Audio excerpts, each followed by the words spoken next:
Frostpunk 2 is a miserable game, even more so than the first, and real fans know that's exactly what is expected, and it doesn't disappoint, at least when it released on PC. But now here we are with the console release, and the question is whether the mouse and keyboard controls have translated gracefully to a gamepad. Does the experience in general translate to the big screen sofa setup without making you feel like you're compromising by not being hunched over a desk 6 inches away from your starving, freezing citizens?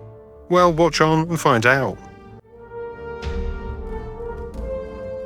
Frostpunk 2 follows the fantastic original, laying out a frozen Earth stuck in time in a perpetual fight against the deadly cold, and it's your job to shepherd the remaining flock by building up a city, establishing economy, outposts, laws, and punishments. A lot carries over from the original game in that sense, but it takes things up to a grander scale. Weeks fly by in seconds, years in just minutes. The minute detail of building individual shacks and medical bays has been replaced with a huge hexagonal map of zones that feed into and draw from the central city generator. The politics is deeper, much deeper, with several factions each vying for your ear when it comes to lawmaking, and they're all cloaks and daggers when you should eventually buckle under the strain of survival. It's different enough that it doesn't feel like DLC, but it keeps the core themes and gameplay ideas intact, just pulled out a little bit so you're not leading a small survivor camp, but instead a full colony of thousands. The game's story will show you the ropes as it takes you through its well-written campaign. There's a good story here that serves the setting, but of course, there is the endless mode where you can build up your own empire without the threat of it being taken away by a level complete screen.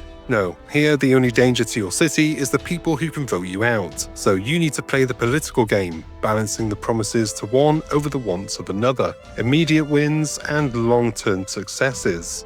The game asks the hard questions and puts you in very uncomfortable positions where no decision is really the right one, just the lesser of two evils, or in some cases, the necessary evil.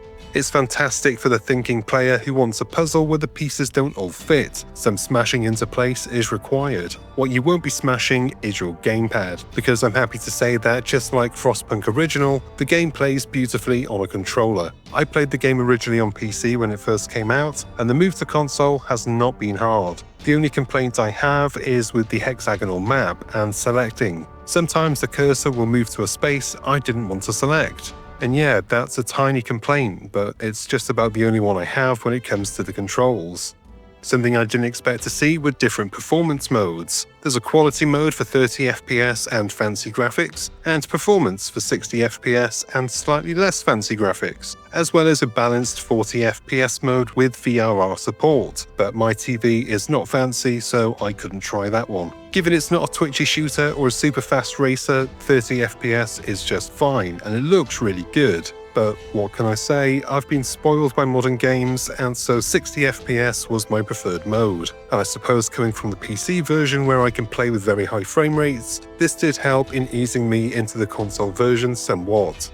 If you played the original Frostpunk and enjoyed its doomy, gloomy city building, you'll find a lot more misery to wallow in here. Frostpunk 2 is grander on scale and raises every aspect that players have come to enjoy to that new grander level. It's a very easy recommendation from me. It's the best bad time that you can buy. And that is the end of this review. And look, more stuff to watch. By the way, Frostpunk 2 is on Xbox Game Pass, both for PC and console, so if my review hasn't swayed you, you can try it without paying full price. Just a tip. Another tip, like and subscribe and you'll stumble upon these videos again. Hit the bell icon and it becomes almost a guarantee. I've been Chris, you've been gorgeous, and I'll see you on the next one. Until then, cheers my dears.